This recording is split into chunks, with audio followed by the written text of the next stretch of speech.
పేరు బుడి తప్పలనాయుడు, CPI party Parvathipuram Manyam జిల్లా కార్యవర్గ సభ్యుడిని. ఈరోజు మనం అడ్డాఫ్సియాల దగ్గర ఏదైతే గత 12 సంవత్సరాల క్రిందట లబ్ధిదారుల దగ్గర 40,000 రూపాయలు చొప్పున వసూలు చేసి మేము టిట్కో ఇళ్ళు అనేవి ఇస్తాం, మీ లబ్ధిదారులకి పేదలకి మేము అందుబాటులో ఉంటాం, నీకు నివాస గృహాలు కల్పిస్తామని చెప్పి ఆనాడు టీడీపీ ప్రభుత్వం లబ్ధిదారులను సెలక్షన్ చేసి లబ్ధిదారుల నుంచి 40,000 రూపాయలు వసూలు చేసి ఇక్కడ గృహాలు కట్టడం జరిగింది.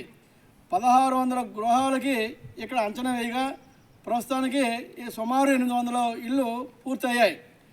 ఆ పూర్తయిన ప్రాతిపదిక గత 10 ఏళ్ళుగా అలాగే పడిసేస్తున్నాయి. అవి తుప్పుపట్టి పోతున్న నేపథ్యాలు కూడా ఉన్నాయి.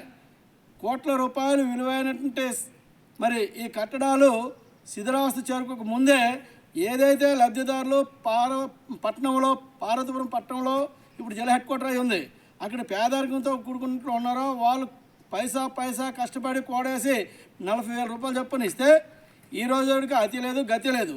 ఇక రెండో అంశం ఏంటంటే జగనన్న ప్రభుత్వం ఆ మధ్యకాలంలో వచ్చే సమయంలో వాళ్ళ కార్యకర్తల కేటాయింపులను చూశారు.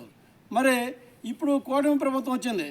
నిజంగా ఎన్నికల ముందు మీరు చెప్పిన మాటకి కట్టుబడి ఉన్న వాళ్ళైతే తక్షణమే ఇప్పుడు ఏ మేరకైతే కట్టడాలు పూర్తయ్యాయో ఆ మేరకు ఆ లబ్ధిదారులకు తక్షణమే ఈ గృహాలు కేటాయించి నివాస యోగ్యం కల్పించాలని చెప్పేసి సిపిఐ పార్టీ తరఫున ఈరోజు మేము పరిశీలన చేయడానికి గృహాలను వచ్చాం.